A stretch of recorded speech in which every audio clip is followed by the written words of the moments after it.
Hello, everyone. Good morning.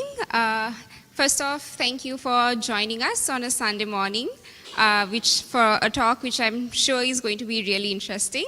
On behalf of AOD and Sri Lanka Design Festival, I'd like to very warmly welcome Laura and Kasun to share their story and the journey of ELO tiles, yes, which I've been pronouncing wrong up until this moment.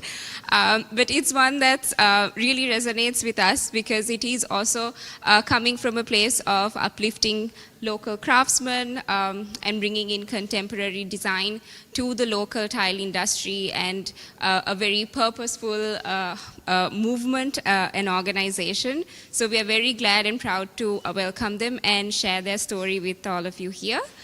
So with that very brief introduction, I hand over to the two of you to take it forward. So thank you very much for coming, all of you, this morning. And thank you, AOD, to invite us to take part in this Sri Lanka Design Festival.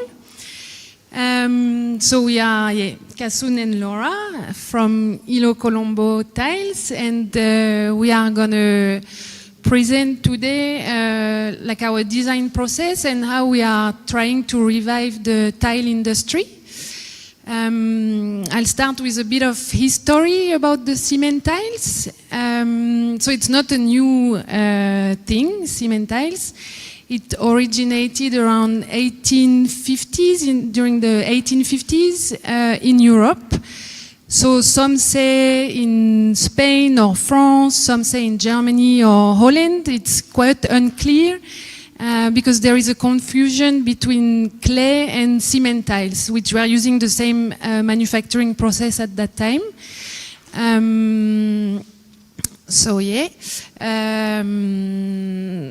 I took some notes.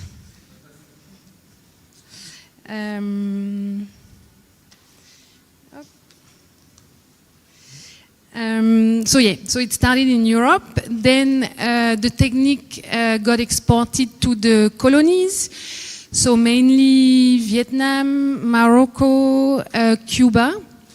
And from the second part of 19th century, cement tiles became really popular, and we could see it over the world, covering the floors and the walls of theaters, train stations, churches, city halls, so the 1950s marked the decline of the industry. As industrial porcelain tile took over, they were faster to produce and cheaper to produce as well. And all the cement tiles factories started to close down one after the other in Europe. They stayed alive in the colonies, so the industry survived in Vietnam, Morocco, and Cuba especially. In the 2000s, it became trendy again. Cement tiles became trendy again, and people started to use them. So the traditional cement tile patterns, they were doing patchwork. The hexagonal shape became trendy as well. Probably because there was this, which is still the case today, this trend of like a customer reaction against industrialized, mass-produced goods. People wanted handcrafted products with more character and a story behind the products as well. So that's how the cement tiles went back to the market again. Morning, guys. Thanks. Are we good? Hello? Yeah.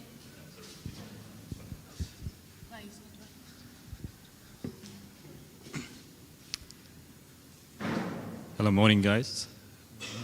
Are we good? Yeah. All right. Morning, guys. Thanks for coming on a Sunday morning. I know it's difficult waking up early on a Sunday to make it here at 10. Appreciate your time. Thank you for being here.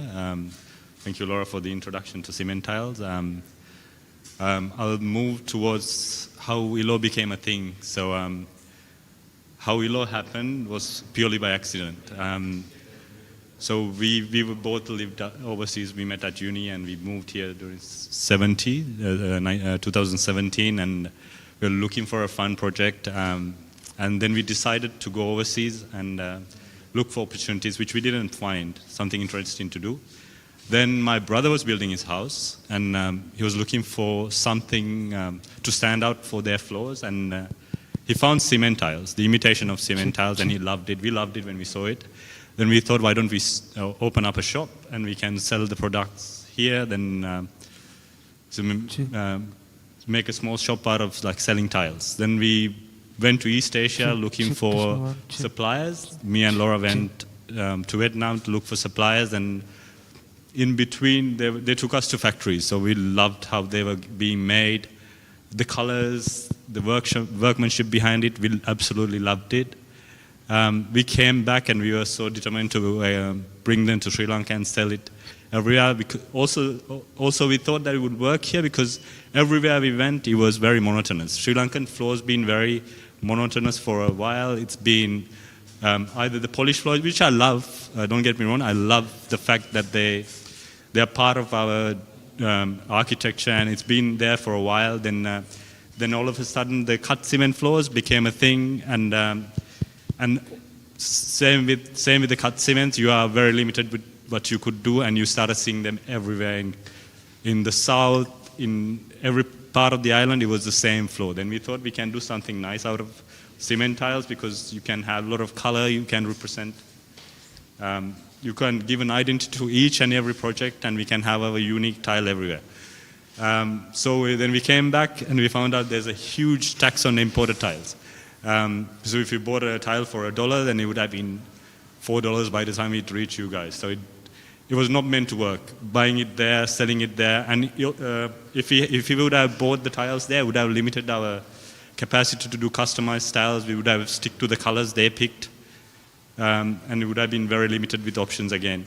Then we came back and we thought, why don't we make it ourselves? Because I have a background in engineering. I've worked with cement before, and Laura's been good with like business management and all that. We thought, why don't we start a company? And then we went back and we got a machine which was a bit complicated to work with. Then we went to Europe and we got a better machine to work with. Then we started making tiles, and thanks to some people who trusted in us without even seeing a tile, and you are here now. Thank you very much. And journey started there with an order we got from Sumedha. He's here today. Thanks, Maja. Then became a thing. So then we started venturing into understanding the material, because it was all new. There was nothing written about cement tiles because it was always been a handcraft. Yeah, so I'll quickly go through the video because then you'll understand how it works.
So you pretty much saw how our workshop is and how we make tiles. So going through that process that you guys saw, when we started ILO, we had to go collect knowledge because there was nothing written on how to make tiles and there was no common knowledge that was shared. So we had to learn how to make them from zero. We just got the machine, but we were never, the knowledge was never transferred. So we had to experiment with the material. And it was quite different to how the tiles were made in Europe because for the reason that they had different raw material to Sri Lanka. Also the pigments and all the cements, and they were quite different. So we had to bring that knowledge that we could find in its and bits and bring it together, and we had to make it work in the Sri Lankan context. So the challenges in the beginning for us was really making sure that we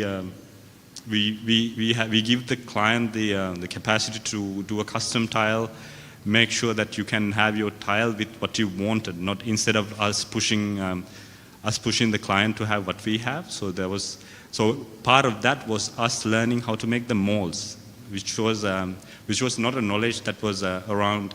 So we had to go to different people who were making different stuff. So for example, the brass mold that you saw is the key of getting the design right. So this brass mold, we had to make sure that that we could customize it when we get a request and all that. So we had to get that knowledge. So of course, where we turned for knowledge was YouTube. We found how they've been welded together. We understood the material through watching YouTube videos, and so we built that knowledge. Then we started doing experiments again, and at the end we got it right. But it took us quite a while, and we didn't want to go public. No, you're right. Thank you. So we didn't want to go public with our tiles without us being very confident. So it took us quite a while. It took us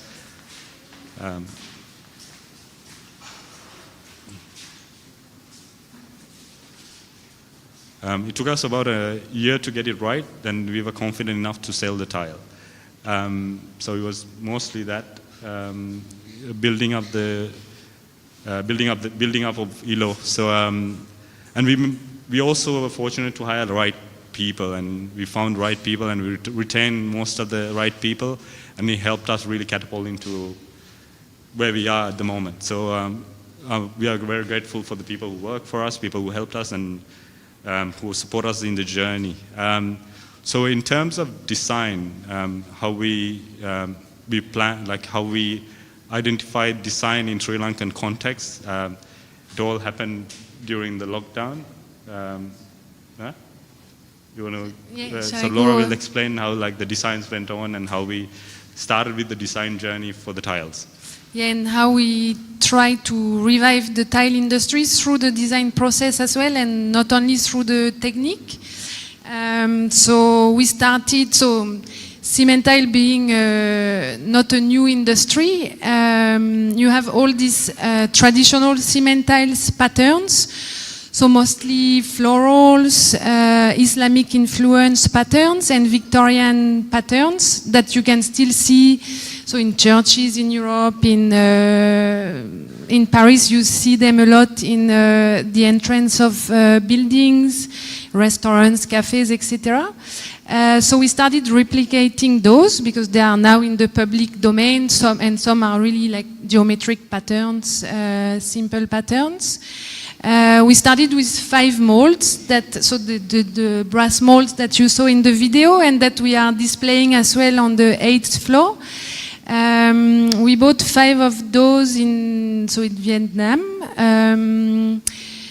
Because the first years anyway, as Kasun explained, we were mainly focused on getting a hang on the material, getting the recipe right, the finish right. But we were already having in mind that the next step would be to have our own designs, to create our own design, to have our own visual identity, and to propose something different and not only the common patterns. While traditional cement tiles patterns are still nice and we are still very happy to make them, they are still very beautiful. They go super well in like classic settings, and they are great for renovation, restorations, and yeah, like some people just want the traditional patterns. Yeah, we were just thinking it would be nice to have also another lines of like more contemporary, or we also wanted to carry like a Sri Lankan identity as well, not just in the brand but through the designs. So this was in our mind while we were still struggling a bit with the material. And yeah, that's for that reason, and because we were starting to have a request for customized design, that's also when we started to make our own molds, because otherwise we had to order them. Sometimes from overseas, it would take like 5 weeks to get it, sometimes not right, and we couldn't adjust the patterns. So we started to make them and to propose to our clients, to the architects we were working with, to the designers, to have their own patterns made to suit their needs, the unique needs they had for their project, and to align with their creative vision. So yeah, I think Sumedha Kelegama was the first one to ask us for a customized pattern. It was the Hontana pattern that he made for a hotel in Hontana, Dendrobium House. And then there was the Kitulgala tile that we designed in collaboration with him for a project in Digana. So the residence is surrounded by kitul trees, so he wanted to incorporate this element to the design, and he proposed us this minimalistic representation of a kitul flower. So we made it on cement tiles. He also used the same design on the grill, so it's like very consistent through the project.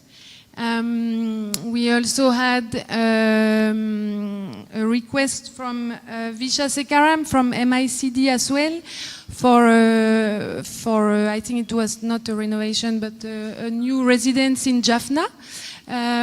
So we did the Kolam tile collection representing Kolam design. We have 3 different patterns. So yeah, in parallel, during COVID, when we were stuck at home, we also started to design our own patterns. So with a Sri Lankan twist to it. We mainly used a book about Sri Lankan motif, taking like inspirations from carvings from temples. So this one is Peradeniya tile that's inspired by the Mbeka temple close to Kandy. There was also the Jaffna tile, which is more influenced by Hindu patterns. But yeah, then we were thinking, okay, we are not qualified as graphic designers, maybe, and also because we were very happy with the result and the collaboration with Sumedha, Visha, and all the other designers and architects we work with.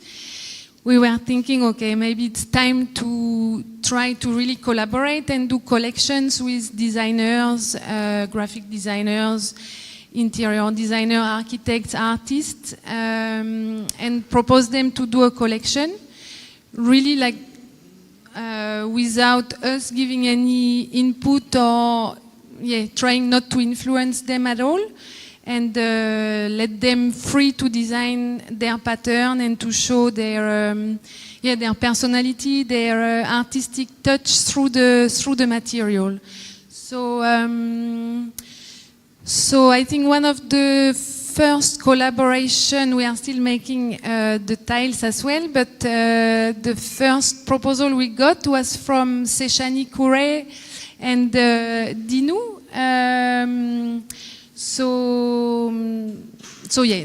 Their collection is mainly inspired by Sri Lankan plant and flowers in a simplified ways as well. So this is the jasmine tile. The frangipani tile that we put on the floor of the display on the 8th floor.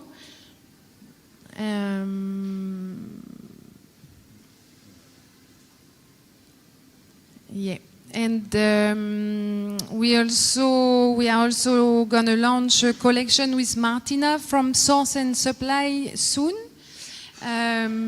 So we have been talking with her about the collaboration for a while. So yeah, it's really showing her identity here as well. And also her colors, very distinctive color palette from Source and Supply.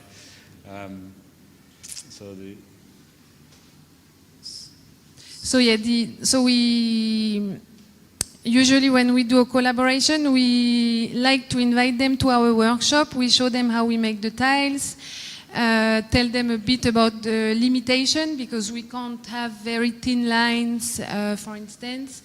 But we try not to say too much as well, and we really say the strict limitations. We show them our color palette, but we try not to give too much restriction. So they really have a fresh approach to the material that we don't have, because I think we are like working with the material every day. We see the limitations, and so they have like a very different approach and a different eye. So that's very nice. So that's for Sri Lanka. We also started collaboration with a French designer. It's actually a couple. The husband is an architect and the wife is a graphic designer. And yeah, we met them at an event and they were super keen to have a collection with us. So that's the drawings. We are hoping to have them made early next year. It was also very interesting, the choice of colors, like moving to one personality to another. Then you have a French designer who's coming up with very French colors, and it's very interesting to see the choice of colors as well.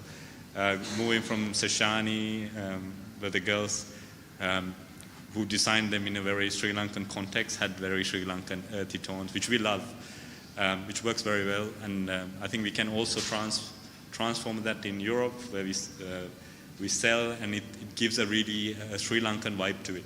So when we have a small shop that runs in France, and the Sri Lankan color palette, the Sri Lankan designs, the motifs, everything really stands out. A lot of people make inquiries about it, and it really put our tiles on the pedestal. So we are in a shop that sells other tiles as well, so we're sharing a space. But our tiles really stands out because of that Sri Lankanness within the tile, the colors, so for them being very unique and all that. So it's very interesting in the context, and we are very excited about all the new collaborations we are doing with other people, and it also challenged us in ways that we were not challenged before, because getting some of these designs done by Sri Lankan artists or the people who make tiles is quite challenging, because now they're kind of used to a Sri Lankan way of making the tile, and also the color palette that works with the Sri Lankan motifs and the collections we've done before. And it will be quite interesting to get the boys and the ladies in the factory to start making these tiles in a very Sri Lankan environment that's going to be appealing to people in France and in Europe. So we are very excited to launch all this, and so we'll probably have them ready early January. We'll have our first store very close to here, in Tumbula Junction, in about 2 weeks. I think we'll be up and running. So yes, it's all excitement. I guess the learning, the learnings we had over the 3 years really shaped how we operate the business, how we work with our employees, and how we deal with the artists in the Sri Lankan context, and also overseas. I think we are very excited to also move forward and change the dynamics of the business and how we operated, because now we started evolving quite fast. First, we took a year for us to get the product up and running. Then we started doing great projects with great architects. We met a lot of nice people that we also maintain a very healthy relationship with most of the clients we met, and most of them end up becoming our friends. So it's been a very nice journey so far for us. Then the COVID happened. It challenged us in ways that we were not challenged probably our whole lives. It would have been same for most of you, I guess. So we were in a very constrained space, thinking about what we can do with the tiles, and on being very frustrated about not being able to do anything, stuck at home. And in between that, one of my best friend's brother also was in a very same situation, because what happened with COVID was very universal. We got stuck when our friends in Europe got stuck. And this young couple also did a really interesting tile for us, which also gave us direction moving forward. I think it was one of our favorite tiles, to be honest, and I'll quickly show them. So these tiles, it's very simple. That we wanted. It was a very brief conversation. We had this with two young architects, Xiao and Alicia. We wanted them to create something very tropical and something very minimalistic, and I think they understood the assignment very well, and they sent us these tiles in a week. So this is essentially 3 tiles that you can reorientate. You can make the coconut tree face in other direction just by turning that single line tile, by just turning it around 180 degrees. So see how the same 3 tiles started doing magic. So this also get us motivated to go out, meet people, and get that design element within the ELO, because us not having a design background and seeing what other people were trained and talented on getting stuff like this done also encouraged us to go approach people and start a conversation around making a tile, and also like make sure that they get the benefit from their talent, their work, and their time. So we started doing collaboration with artists, and so moving forward. So we also share. We try to run the business as smooth as we can. We want the workers to be happy, and also the people who do designs and people who collaborate with us really happy. So we had this thing that where we, from the sales of the tiles, we shared like part of the profit with the workers. For us, it's quite essential because the tile reflects the person who makes it. You can't have an unhappy person at the workshop making a tile, because as soon as I walk into the workshop or Laura walks into the shop, we know that the person who's making tile is not in a good place to work. There's something wrong with them, or they are not in good health, or it's visible instantaneously. So it's a matter of like understanding the language of the tile and the language that's spoken through the artist and the person who makes it. It goes same with the person who designed these for us. So we started sharing the profit of of what we sell. So a percentage of the sales goes to the artist directly, and we want to maintain this, and we want to get people on board that can give us a wide range of tile that would appeal to a wide range of people. So that's pretty much the design element for us, and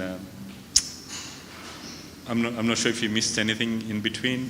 Actually, I'll quickly explain the way we make the tile. I think so the tiles are not fired. So the thing with cement tiles, they're not fired. So for that reason, the cement tiles are quite green compared to clean fired tiles, the ceramics, the porcelain tiles, because you don't need that much of energy to make a tile. You don't burn them. Our tiles are naturally cured. For the same reason, our tiles take a bit longer than what a ceramic tile would take. But then we have that capacity to make a small batch of tiles we can make the same design in 10 different color combinations. We can we have that capacity to customize very quickly with whatever changes the client needs. So it gives that design advantage. So the way the tiles are made, so there's three elements to the material of the tile. So we have a mineral composition of it, which we had to adjust because you can't find the materials you find in Europe and rest of the world. So most of the outside of Sri Lanka, they have what we call the marble dust, the calcite. So we don't have that here, and the purity of the material was not great. So we had to look for an alternative, and we found great alternatives that performs better than marble. So that element, we actually found out that we are far ahead of some of the countries because the element is far superior. Then you have the cement element, that's the bind of the tile, and we have the pigments. So first we get these mixed very well, and it takes some time to get the consistency of the right. So we get them mixed in dry form. So all the colors are made in dry form.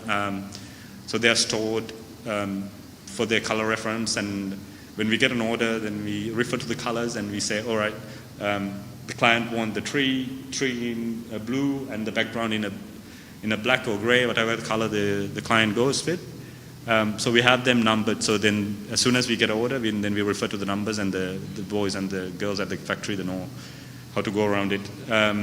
So then they get the powder, dry powder. Then they started mixing with water, but the consistency of the mix had to be very precise. Otherwise, you started getting color variations, which I think it's part of being a cement tile. You know, you have, because they're all handmade. None of the two tiles are the same. So that's what cement tiles are, because if you get three people to make a same tile, they'll look completely different. Most people won't probably notice, but because we live and breathe the cement tiles, we notice it quite quickly. Then whatever the powders that get mixed with water, then they come to the machines. When they start to make the machine, so they put what the lattice mold is, which is a brass mold that with a lot of compartments in it. So these compartments represent colors within the tile. So like each island that you see in the tile represent the cavity in the mold. So then they pour colors manually. I think should I play the video again so you get probably a better idea of.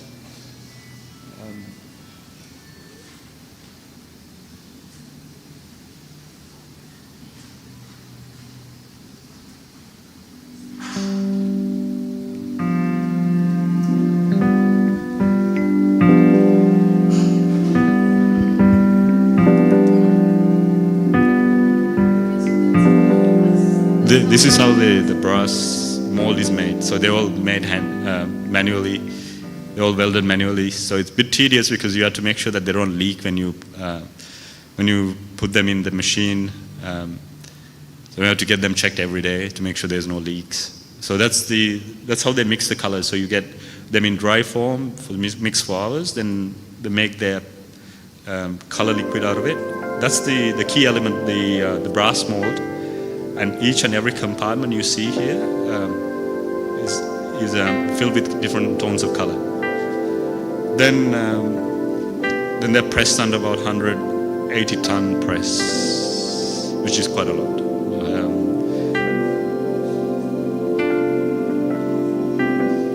So then they come out of the thing, they rest for 24 hours after being made, and they goes in water. So that kind of accelerate the curing process, hydrate the tile. Then this is a later addition we incorporated in tile because they're all handmade. They started having different thicknesses in each different tile. So we started getting complaints saying that like none of the tiles were uniform in their thickness. So we started calibrating the tile to make sure they're all the same height.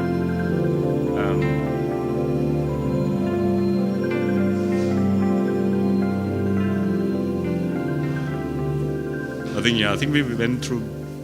Oh, that's our team, by the way. So that's. I think that's it. If you have any questions for us.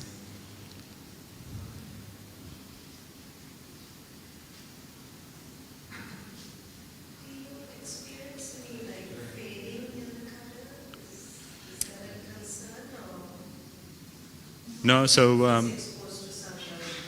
yeah. So yeah, the challenge for us was to source the right material from the beginning. That also took us time. We started using pigments that are UV stable. That was the key part of getting it right. But there's some colors that are problematic. So majority of the colors are UV stable. They don't fade over time. But color blue is very problematic everywhere around the world. So every time we meet somebody else who makes tile, we go like, oh, where do you buy your blue from? And none of that information comes out because the source is quite important that they stay UV stable during their lifetime. And color blue, for some reason, is not UV stable because UV rays happen to have the same frequency as the color blue, which breaks it down faster than any other color. And rest of the colors are all inorganic colors that are mostly oxides, and we don't use any organic colors. And for that reason, our tiles are not vibrant in color. So they are very earthy, kind of like a toned down color because we don't use the organic colors. The day you use organic colors, they break down. In about a year, you'll start seeing just white cement on it. So rest of the colors we source them from Europe, most of the colors, and so far we haven't had any problems. We had one issue with the blue tile, which was exposed 365 days to sun. But the thing with the cement tiles, because the color layer is quite thick compared to your average porcelain or ceramic tile. So what happens is, like, if you started seeing scratch marks or dents over time, let's say after 10 years you started seeing that there's a lot of scratch mark on the tile, what you can do is you can slowly remove that top layer and it'll look brand new again. So a lot of the train stations, for example, in Europe or in Vietnam, or a lot of the places in East Asia have tiles from early 1900s and they still look brand new because every 10 years they remove a thin micron layer of the tile and they look brand new again. So in essence, the cement tiles last way longer than an average porcelain or ceramic tiles, if they're treated right. So yeah, I think color-wise, they're very UV stable. So, any other question, guys? I think Laura might we brainstorm a lot on the name. And so it's a French name. It means small island. So I think at the beginning we were trying to incorporate our Sri Lankan side and our French side to the business. So yeah, so Ilo, and we added Colombo. So we introduce ourselves as Ilo Colombo. In France as well, I mean, it's Colombo stays Colombo because it's made here. Our workshop is here. Yeah. And the interesting thing is also the way it's written. You pronounce it Ilot, which is T is silent, so it's actually Ilo. But that's a good conversation starter as well. Absolutely. Also, the reason it took 1 year for us to sell a tile is because we struggled to find a name. So does it mean that blue tiles are not going to be as easy? Indoor it's perfectly fine. It's just we discourage the use of blue tiles in direct sunlight because we don't have the enough. I mean, we have been in business for 5 years, so we have blue tiles outside our workshop. They are still blue, but we don't know if in 5 years they will still be blue. So we prefer to discourage. If it's under shades, it's fine. It's just direct sunlight. We are not too sure, so we prefer to discourage people from using blue. Directly outside on rooftops, But also, it's also again about economics because there are some UV stable blues, but they cost a fortune. We might have to sell a tile for the price of a Mercedes-Benz C-Class, so we didn't pursue that way. But if we have a request to make a tile that's timelessly blue, we can pursue that path, but economically is not just viable. It's not feasible for us to have a blue tile that's 100% ultramarine blue, which we have to source from France, and to sell it in a price that we sell now. We can't make it work. But hopefully there's a lot of new colors that are coming up. For example, the greens used to be so expensive. They were as expensive as blues before, but then the new technology happened, and so the chrome oxide, which is the green essentially, started becoming cheaper because the production process started becoming cheaper because they found a new way of making the chrome oxide with less energy. So now the price of green oxide is quite reasonable, and they're quite UV stable because so the green compromise of blue and yellow, again that blue part of the green is still UV unstable, but with chrome oxide it kind of shield the blue element of the green, and now it's perfectly fine to be used on completely exposed UV exposed area. So we started doing. So the thing is, I think this year is also we are planning to also to try check the tiles a bit more vigorously, and we're gonna invest in a machine that accelerate the UV process. So it's called a UV accelerator, and it's gonna tell us exactly how it look like in 30 years, 50 years, 60 years. So it's a big investment, but we are saving 10 rupees every day to make it happen. How about the cost and the durability vis-a-vis porcelain tiles? So these are a bit more dearer because they're all handmade one by one, while the porcelain tiles are mass produced. They probably make about 20,000 square foot a day, while we make at best we make about 20, 30 square foot per person per day. And also the process for us is longer because to make a single tile and make it robust in like a tropical setup, we had to make sure that they are cured properly and they're polished properly, they are calibrated properly. So it takes about roughly 3-4 weeks for a single tile to come out, while as in an industrial clean burn tile would be a matter of probably 10 minutes would be like the production cycle of a single tile. I think I can't really say exactly how expensive, I can't give you a percentage of how dear we are compared to the porcelain or tiles, but they are certainly more expensive. Also more beautiful.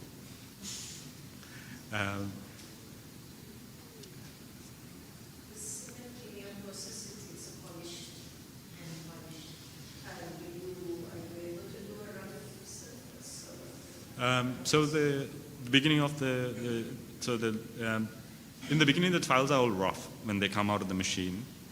Then the big mammoth of the machine that you saw at the end, it's the machine that we bought. I'll show you.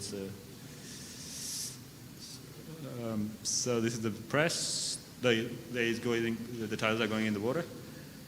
Comes up after a few days. So this machine is essentially polishing the tile. So as I said before, if we get 10 people to make the tile, they're all 10 different thicknesses because they are made in a different machine with different amount of material. So what happens is they come here, we adjust the height of the tile, so when you reach the site, you don't have a problem where you have 10 different sizes of tile. So we cut the back of the tile, then they're all same height, and this machine polishes it. So what you see here is a polished tile. So see that the tiles are already polished. You see at the back, you see that it's been cut. We reduced some of the height of the tile, so they're all the same thickness. And we turn the tile around and get polished. So what happens in the polishing machine, you have different polishing heads that governs the gloss of the tile pretty much, or the fact that they remain matte. So the first head makes sure that they're matte.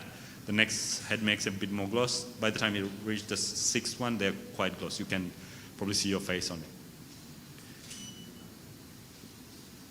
Is there any kind of maintenance for the floors that you have to do?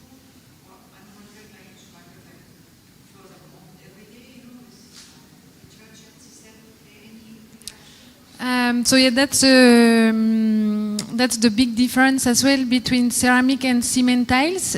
So it's 100% cement, so it's porous. Because we invested in like more modern machine than the traditional and more conventional machine that they use in mostly South Asia and Morocco. They are less porous, but the key thing is you have to treat them. So we pre-seal them before delivering them. So they are protected during the installation. Then we advise clients to seal them again once they are installed. So the key thing is really to seal them properly at the beginning. And maybe once a year, but it's an easy process. It's just a clear liquid to apply. But once this is done, then it's easy maintenance, mopping. And the only thing is acidic. Cement doesn't like acidity, so it's exactly like a cut cement floor. The maintenance and the cleaning. Yeah. And also, I think for the tile, the first couple of years are critical, because if you seal them properly and if you look after them for the first 2 years, then as they age, they become more robust, they become more resilient to acid attacks and all that. But if you damage it accidentally, you can still recover it because you have that color thickness to it. So you can use a machine to remove the uppermost surface of the tile, probably like 20-30 microns, which is quite thin. It's like probably a thickness of a A4 paper. If you remove that, then it looks brand new, but you can't keep doing that because then you run out of. Yeah. Any other questions, guys? Are you playing around with shapes? Yes, we started. So the standard size is the square, 8 by 8 is the standard. So at the very beginning we had square and hexagonal, that we mostly sell plain hexagonal because it's a playful shape as well. You can mix colors. And recently we started to cut them in smaller pieces because we had a lot of requests. Now it seems that the trend is more towards small tiles, like subway tiles, and also what's called zellige, but this is a different technique. It's like the clay tiles that are originated from Morocco. So you have like star shape, like teardrops, fish scale shapes. So we started to do this, but we don't do the same. So for small tiles, we just cut the normal standard tiles. And we did a teardrop tile, but we use a different technique. They are not going through the machine because it's a different. For the machine, we have like the main mold, and we don't have this mold for like teardrops or very specific shapes. So it's a different technique, but we are exploring new shapes as well. Yeah. And also we started making cement furniture, cement articles. So like we started making tables, which you probably see on level 8. There's a terrazzo table, 2 terrazzo tables that we've done.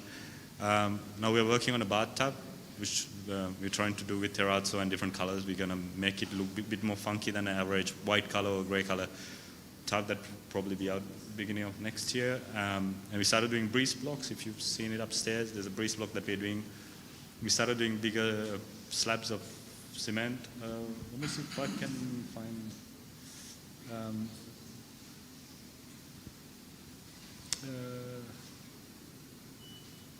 So we started making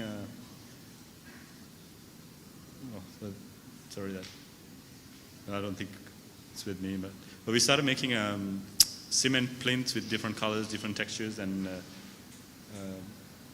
I'll see if I can. Sorry, bear with me. I think I didn't save this because I didn't want to talk about this.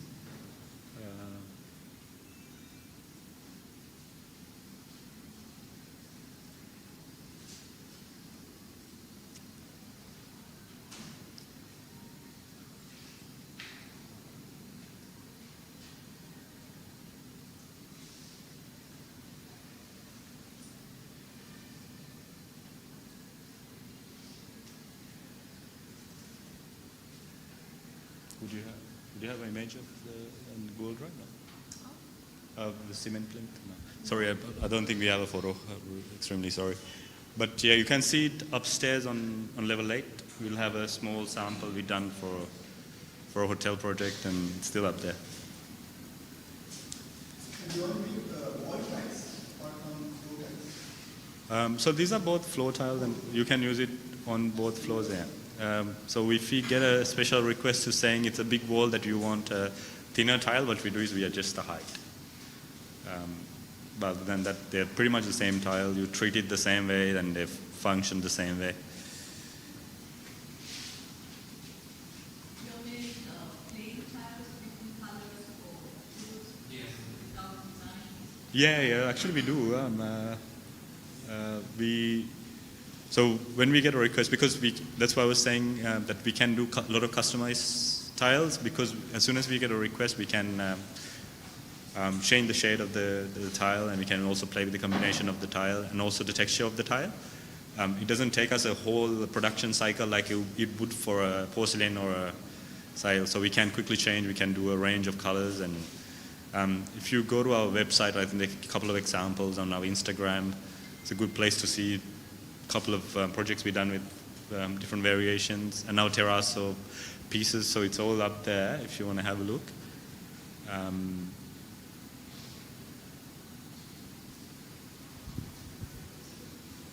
Yeah. Thank you very much for sharing this inspiring journey. Here's a comment question. Since your process is more firing, you haven't already done it, you may want to consider calculating and communicating the carbon footprint of these Yeah. also can be a huge competitive advantage. Yeah, so it's actually 16%. It's actually 16% of the energy that consumed. That cement tile only requires 16. So the only material that goes through burning is cement. But when you come to porcelain and the other material, most of the clay has been fired before they turned into a powder, and they were remolded again to a solid. So the clay, the industrial tile go through a glazing process. They were pre-burned, and there's a lot of steps that involve heat and mixing and all that. But with cement tiles, it's quite straightforward. So the majority of the carbon footprint lays in the transportation and the cement, and the pigments, of course. Yeah, so it's about 16 to 18. That's what we roughly calculated. So, but there are no carbon taxes as such. Yeah. But there will be a time when it will come. So then these may actually be a lot more cost effective than the porcelain tiles. Yeah, absolutely. Yeah, thank you. Yeah.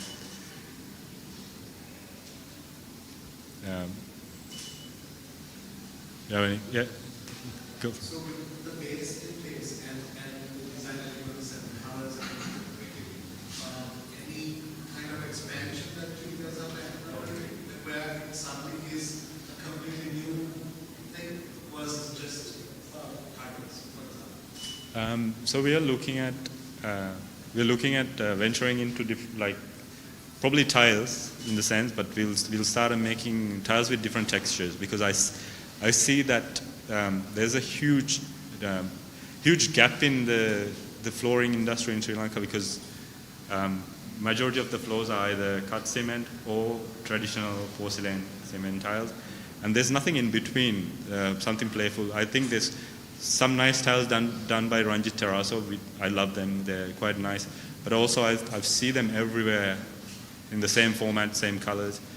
They're still great. Don't get me wrong. I love them.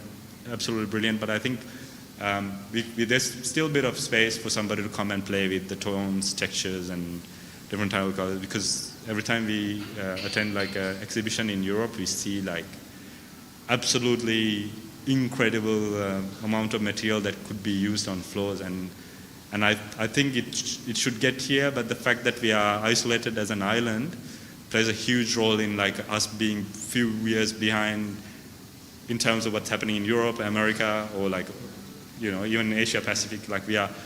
But I think we are slowly catching up, even like the color, like the Pantone tones and all that. While us being in Europe, we have to be super aware of what's happening in Europe in terms of color of the year, and what Pantone decide that the color of the year, for example, then what we are selling in Europe, we have to be a bit in front because it happens when they decide it's going to happen. While in Sri Lanka, you have a bit more, you have a bit more leeway to play around and get it right. But in Europe, you don't have that luxury of like playing around until you get it right, the color tones and everything. So yeah.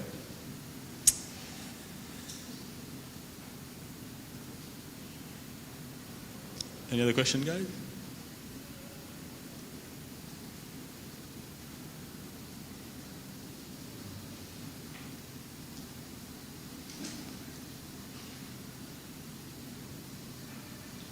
Yeah, all right. Well, thanks again for being here on a Sunday morning. I know it's difficult. It's not,